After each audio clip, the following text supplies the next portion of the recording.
Républicain pour 5 minutes. Il sera le dernier orateur avant la suspension. Merci Madame la Présidente. Madame la Ministre, Madame et Monsieur les rapporteurs, mes chers collègues, certes, le texte que nous discutons aujourd'hui comporte un certain nombre de dispositions utiles qui vont tout à fait dans la bonne direction, Madame la Ministre. Sur l'ouverture de l'accès aux données publiques, sur la neutralité de l'Internet, sur la portabilité et la récupération des données, sur la loyauté des plateformes, sur la protection des données à caractère personnel, avec notamment un renforcement significatif des pouvoirs de la CNIL, ou encore sur l'accès tous au numérique. Nous vous soutiendrons dans cette optique, Madame la Ministre.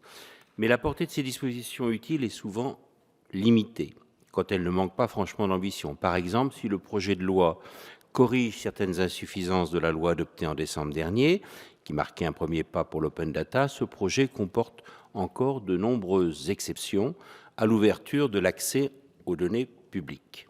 Surtout, parmi ces points positifs, il faut bien reconnaître qu'un certain nombre ne sont pas d'initiatives gouvernementales, ce n'est pas un reproche, un constat, mais ne font qu'anticiper l'application directe du futur règlement européen, comme la portabilité ou la neutralité.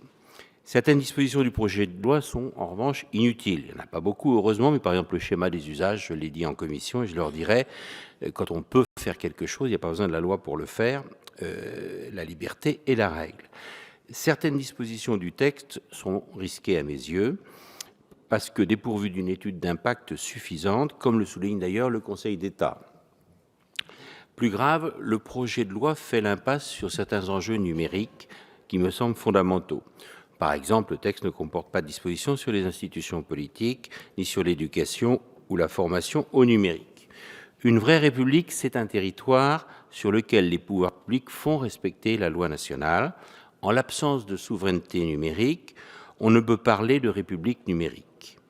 Quel sens a en effet la quête d'une autodétermination informationnelle, pour reprendre l'expression en vogue autrefois, au niveau des individus, alors que l'État français n'a guère d'autonomie de décision et d'action par rapport aux États-Unis pour la maîtrise des données de ses propres ressortissants. La décision de la Cour de justice de l'Union européenne du 6 octobre dernier invalide l'accord Safe Harbor parce que les États-Unis n'offrent pas un niveau de protection adéquat des données personnelles qui y sont transférées. Quelles mesures le gouvernement compte-t-il prendre pour faire face, Madame la Ministre, dès la fin de ce mois, à cette situation d'une grande gravité?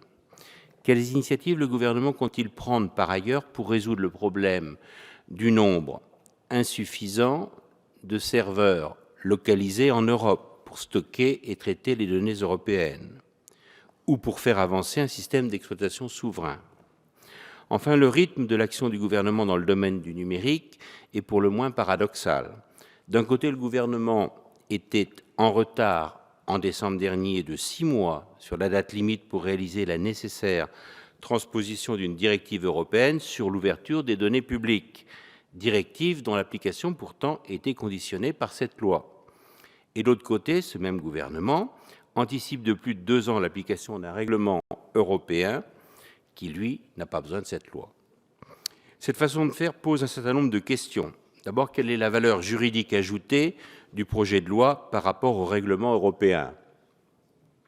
Pourquoi vouloir une application anticipée de certaines dispositions du futur règlement européen et pas pour les autres? Quels sont les critères de choix du gouvernement? Comment décider, sans étude d'impact approfondie, des conséquences de cette application anticipée de 2 ans sur la situation faite à nos entreprises numériques face à leurs concurrentes européennes? Quelles conséquences pour la construction de l'Europe numérique? Le gouvernement ne respecte pas le temps européen de la concertation et de l'ajustement qui va se dérouler jusqu'en 2018.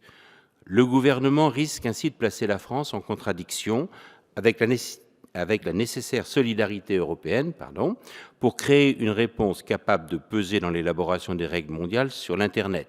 La dimension européenne s'impose. Et le gouvernement risque aussi de créer une insécurité juridique. Pour conclure, je regrette que les conditions de recevabilité financière aient conduit au rejet de plusieurs de mes amendements, avec d'autres co-signataires, dont l'aspect financier est franchement assez secondaire. Je regrette le rejet de l'amendement instaurant l'obligation de consultation publique en ligne pour tous les projets de loi et toutes les propositions de loi avant l'examen par le Parlement. Je regrette le rejet de l'amendement instaurant un point public d'accès à l'Internet dans chaque commune pour lutter contre l'exclusion. Je regrette le rejet de l'amendement créant dans chaque EHPAD, chaque maison de retraite, si on peut ainsi les appeler, un point d'accès à l'Internet pour éviter l'exclusion des résidents. Madame la ministre, monsieur le rapporteur ont plus de facilité à amender que le député de base que je suis à ce stade de la procédure. Je me permets de les solliciter pour qu'ils reprennent, autant que faire se peut, ces amendements, pour qu'ils puissent trouver leur place dans la loi que nous allons examiner et peut-être même voter. Merci, Monsieur Martin Lalonde. Prochaine séance ce soir à 21h30. Suite du projet de loi pour une République numérique. La séance est levée.